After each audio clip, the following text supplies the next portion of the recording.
I found a bracelet in my husband's car that wasn't mine. 2 weeks later, the owner of that bracelet was sitting in my office, applying for a job. She had no idea I was the wife.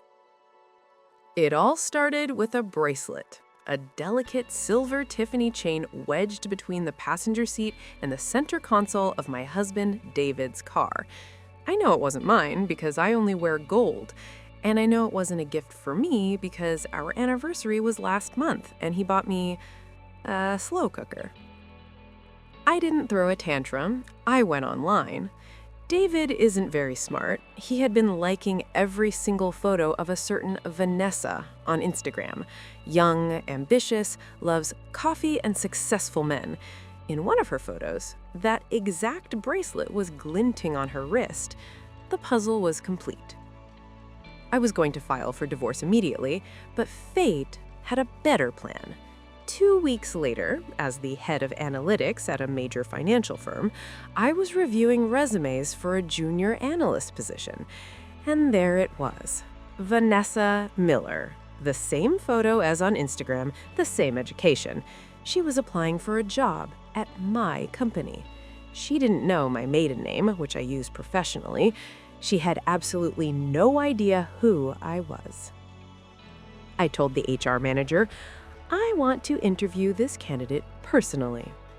She arrived on a Tuesday. She looked flawless, expensive suit, maybe bought with my husband's money, confident smile.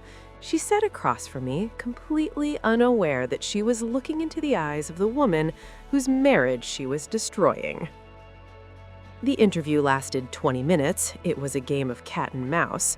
Vanessa, I asked, flipping through her resume, it says here your strengths are integrity and loyalty. Can you give me an example of a time you demonstrated exceptional moral character?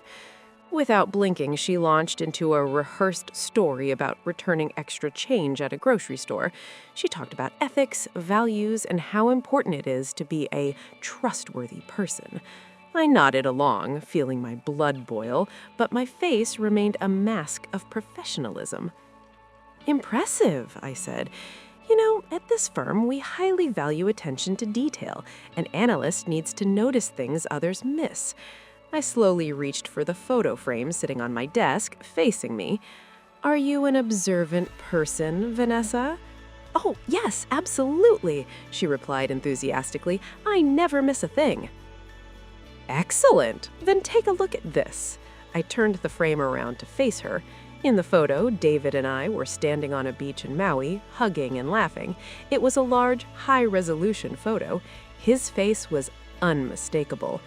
Vanessa's smile froze. The color drained from her face so fast I thought she might faint. Her eyes went wide, darting from the photo to me and back again. She recognized him. And in that split second, she realized exactly who I was. Dead silence fell over the office. The only sound was the hum of the air conditioner. She tried to speak, but only a croak came out. I didn't know. This is... I slammed her resume folder shut, loudly.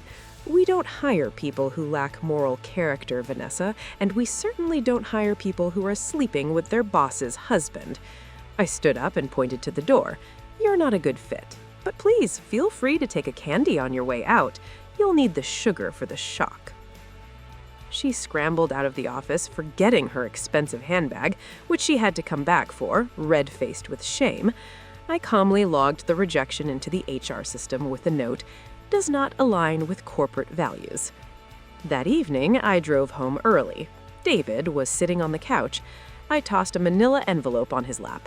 What's this? He asked. Divorce papers, I replied.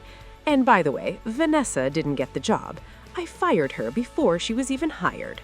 The look on his face was worth every second of stress I endured over those 2 weeks.